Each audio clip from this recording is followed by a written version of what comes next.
안녕하세요, 연어입니다. 오늘은 캔디스 오웬스 쇼 에피소드 중에 제가 가장 좋아하는 에피소드를 번역해왔어요. 사실 제가 웬만하면 인트로를 잘 안 하긴 하는데요. 오늘은 영상이 좀 길기는 하지만 정말 중요한 내용이 될 것 같아서 이렇게 인트로까지 만들게 됐습니다. 받아들이기는 조금 어려운 내용이 될 수 있지만 우리가 결코 지나쳐서는 안 되는 내용이라는 걸 꼭 강조하고 싶어요. 이 영상의 주인공은 팀 발라드, Operation Underground Railroad라는 전 세계의 인신매매범들을 잡아들이고 인신매매 피해자들을 구해주는 참 귀한 단체입니다. 이 단체 덕분에 매년 수천 명의 피해자들이 구조됩니다. 그리고 수백 명의 범죄자들이 잡힙니다. 자, 그럼 그분의 이야기를 직접 한번 들어보실까요? In the wake of 9/11, I jumped over. In fact, I was still, even before the name Homeland Security came out, I was already going into what was called the Immigration and Customs Enforcement. It was ICE. Okay, so, which, by the way, ICE does more than any other agency in the world to knock out pedophiles, you know, so because I know that's been a topic and people want to get rid of ICE. That's insane to me. Absolute insanity. But anyway, so I worked under ICE. It was the Department of Homeland Security Investigations. And I went down on the border to combat terrorism. And I was there for only 6 months. I had the office I wanted, and I looked into Mexico from my office. We were crawling under tunnels. We were finding all those tunnels during this time. This was the early 2000s. And we were, doing what I wanted to do. And my boss called me in and he said, "Hey, we've selected you to help us start this new group, an anti-child trafficking group." And I literally, like most of my colleagues and even the world, what's child trafficking? What are you talking about? No one was talking about it then. And it turns out it's the fastest growing criminal enterprise in the world. All right, Tim, I'm going to cut you off and tell you that I was ignorant even about that fact. So the fastest growing enterprise in the world is child sex trafficking. Fastest growing criminal enterprise in the world is the selling of people. Wow. Yep. 30 million people are enslaved. About 8 million children are enslaved, whether it's sex slavery, slave labor, or organ harvesting, which is something we are working on mostly in the Middle East right now. Okay, I don't think the majority of Americans know that information. They do not know that. That is incredible. No. Okay, so you get that call, you didn't know what it was, and you say, hey, you're now going to be the guy that's working on that. What next? So we start working these cases, and I was scared to death. I said no at first. I went back to my wife, and I said, "Can you believe they asked me to work this?" And we had little children at the time, and she says, "There's no way you're doing this. You'll bring darkness into our house." I said, "Yeah." So I went. I was preparing my speech to tell my boss no. He's a big, burly guy. I was scared of him. He had this big hook mustache, and I had to go tell him no. And I didn't want to do that. And I remember kind of rehearsing my speech in the mirror that next morning. Let's hear it. And it was. Let's hear it. I know you know it. I never figured it out. Okay. I never got it out. I didn't have to. And it was a really sweet story. My wife came into the bathroom and she had tears in her eyes. And she said, "I'm wrong. We're wrong. You have to do this." For the very reason that we thought you couldn't do this because we have kids is the reason you have to say yes. And so my speech became easy. It was just yes. And we started in, and it was 100 times worse than I could have even perceived in my mind. The things that people do to children. And these are young children. People think we're talking about child pornography or child trafficking. They think 16, 17, and certainly those are technically minors. That's not even what we're talking about. We're talking about 5 years old, 6 years old, 7 years old. What people are doing to these children. In the last couple of years, there's been a 5,000% increase in child rape videos on the internet. And these are little children who are being abused this way. So I got into it. We started working it. There was 2 cases, one in Colombia and one in Haiti. Like I said, I learned about this little boy. His name is Gardy. In fact, I wear his name on my wrist. This little boy, Gardy, is a U.S. citizen, kidnapped in Haiti, living in Haiti with his family. He's of Haitian descent. And he was kidnapped from the church where his father was the pastor, and kidnapped and trafficked. Haiti's I think number 3 per capita in the world for human trafficking. And I promised this father that we would never stop until we found his son. And I thought, because he's a U.S. citizen, I can make this work. But DOJ came clear to me and they said, "No, this is a Haitian crime. There's nothing, you got to come back." But I'd already promised the father, right? So, and I did the same thing in Colombia. I went too far in a case where we were set up to do a big takedown, rescue over 100 kids. But again, I overcommitted and we didn't have the mandate to be there. So then it was, now what? I'm 12 years in this job as an undercover operator for the U.S. government. And I went back to my wife and I said, what do we do? I can't work these cases anymore. And it was my wife. It's always my wife, by the way, who directs me. And none of this would have happened without her. She says, well, it's very simple. You have to quit your job and we'll just figure it out. So we went down and we quit. We started this foundation. I pulled in a kind of a coalition of willing people who would work for free because I didn't have enough money. Former Navy SEALs, guys I knew in the government who came in, former FBI, Homeland Security guys, local cops. And we went down and we were successful. We went in Colombia and rescued over 100 kids. Wow. I want to ask the question, when you say I know you're oversimplifying. You went down there, we liberated them, right? Yeah. That sounds super easy. Like you pressed a button and Yeah. it's not pressing a button. No, it's not. What does that take? Who are the people? Because you've assembled this team. Now you're on your own. You don't have government support, right? Who is around you? Who are you? Are you working with the government in Colombia? Who are the men that are going in and busting down doors? What does it take? Yes, excellent question. So yes, we always work with government or we won't work at all. So we basically become consultants for the government and they'll sign us up as informants, officially, legitimately as informants that allow us to legally then go undercover on behalf of the government. And so the Haitian government volunteered me to go undercover and just walk into this place. You just walked in. Just walked in. Blind, walked in, didn't know what you were walking That's into, right. if you were going to get killed. That's right, because we had no other option. We couldn't get any more intel except that someone went in.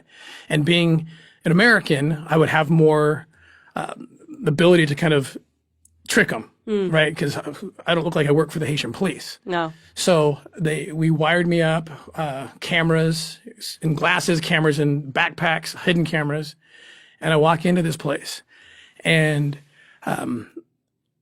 it was probably the most emotional moment I had in my career at that point. Because I walk in, I see these kids, and there's 28 children. The youngest is 1, the oldest is like 13.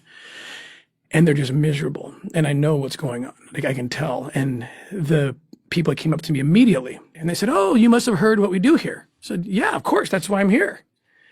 Okay. So the kids are $10,000 each. Just like that. Instantly. And so we start negotiating and I'm looking for little Gardy. I'm just dying. I'm just like, where is he? I can't tell. There's these dark outbuildings around him. And so I want to get into those. So the police had told me, because again, we work under their jurisdiction, if you can't find Gardy and they offer to sell you a child, buy the child. Go through with the deal. Let them conclude this deal, which will give us the evidence we need to then take this place down. And then we'll really be able to find Gardy. So at this point, I have to pick a child to buy in a sting operation. And I'm looking around as I'm looking for this kid, who am I going to buy? And this beautiful little boy, he's about probably 2 years old. He basically picks me and he walks up to me and I just hold this little boy in my arms and I said, okay, he's the one I'm going to buy. I take him in my arms and I walk into some of the outbuildings while my colleague is keeping the traffickers occupied, negotiating a price and so forth. And so I'm looking in, I got my camera to pick up any other faces, any other children. And as I'm walking into this dark outbuilding on this premises, this dirty, smelly, evil place, I hear the footsteps of another child who's following me. And I swing around and there's this 3-year-old girl. And I'll tell you in a minute why I'm getting so emotional. There's a reason. And she's looking at me and she's looking at him, and I want to kind of get her out of the way. I don't want to create, a lot of attention around what I'm doing. So I give her a candy bar. Now these kids are all, we find out later, and I could tell in the moment, all of them are on the verge of starvation. She's probably never seen a candy bar. And I said, take this outside. You can eat it outside. And I have children. I know they respond to that. This little girl did something I'd never seen any child do. She took the candy bar. She broke it in half, almost like muscle memory, not even thinking, without taking her eyes off the little boy in my arms. Breaks that candy bar in half and hands the other half to the little boy. And I just knew. I mean, God told me in that moment. They're related. They're brother and sister. Wow. All they have is each other. That's it. And what have I done? How many Americans have come down to this place, picked up a child, and that child disappears forever, and this little girl's not going to let that happen. And so I broke the cardinal rule of undercover operators in that moment. this first and last time I ever did it, I broke this rule by telling them who I was, that I am here to help them, and then they need to help me, and just go along with what I'm doing, and we will get you guys out of here. And she knew this girl's brilliant. She's gifted in a way that most children aren't. And so she does, and she goes along with this. We end up getting the kids out. We buy those kids in a sting operation, in a sting deal. We had to go to another hotel that we had set up where we had cameras wired to make sure we got all the dialogue and all the evidence we needed. It went off perfectly. The travelers got arrested. They liberated the orphanage, the false orphanage. And little Gardy, of course, wasn't there.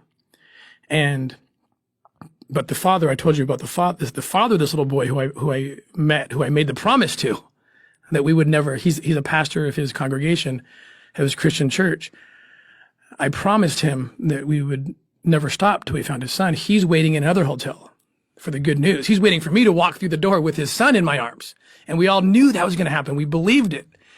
And I still had hope at this moment when the police raided the front orphanage that Gardy would be there. And about 30 minutes later, they called me with the devastating news that he's not here. We got 28 kids, but we didn't get him. And I had to go back and tell this man what happened. And it was the most difficult and most inspiring conversation I've ever had with a human being. I went back, sat down with him. He was in the lobby of the hotel, and without saying a word, he just breaks down. I break down. We're just sobbing without even exchanging any words, because he knew that I didn't have a son. Yeah. But I did eke out the words to him, but we did get 28 kids out. And then he did this most amazing thing. He slaps his hand on the table and he pops his head up, and his tears are drying. I'm still crying. He's not. And he says, "Stop crying. This is amazing." I said, "What's amazing?" He said, "You just told me we rescued 28 kids." I said, "Yeah, but I'm worried about the one we didn't get." And he says, "No, you're missing it. If Gardy hadn't been kidnapped, none of those kids would have had a chance. His kidnapping led to this." And I thought, wow, I couldn't say what you're saying were roles reversed. And then he said this, the most profound thing anyone's ever said to me. He said, "If I have to give up my son so that those 28 kids could be rescued, then that is a burden I'm willing to bear." Wow. And we've rescued over 3,000 victims and children since that time. And they're all because of this sacrifice. So back to those two little kids. So I go home that night, and I'm just an emotional mess. Just like, I'm happy and I'm sad and I'm bewildered by this man. He in fact went to the police right after that. I went with him, and he said, "If you can't find parents for these children who were rescued in the name of my son, I will bring them home." He went home with 8 of those 28 kids. Oh my goodness. Unbelievable. So I go call my wife that night from this crappy, Haitian hotel room. I remember there's rats running around. That's all we could afford at the time. We were like piled up, like 10 of us in a room. And I couldn't sleep. And I told her the story. I said, "Can you believe this?" And I said, "I want to be like him, like Gesno Marty." That's his name. And she said, and I got to be careful what I say to my wife, because when she says something, I know it's inspired, especially, when she says it that way. And she did one of those on the phone, and she said, "Well, let's be like him. I want to be the mother of those 2 children that you had to buy, that you bonded with. I want to be their mom. Will you make that happen for me?" And I was just like, "Are you kidding me? Like, we have no money. I just left my secure job to start a nonprofit." But I knew that she felt it, and we did it. And those kids have been home for 2 years now. Oh my goodness. That is such an incredible story. So we have 7 of our own. So that made 9. You have 9 children. We have 9. Yeah. Wow. Yeah. Just doing the God's work. I mean, that really is God's work. And I really want to just add some, not credit, but just to sort of speak about what your wife was experiencing and what she's feeling. Because as soon as you said, "Oh, honey, they had me on sex trafficking," and her initial response, that would have been my initial response, because it's a topic that no one wants to talk about. And it's because it actually so deeply affects us that we want to pretend that it's not happening. And the courage, for her to say, "This is exactly why we should do it."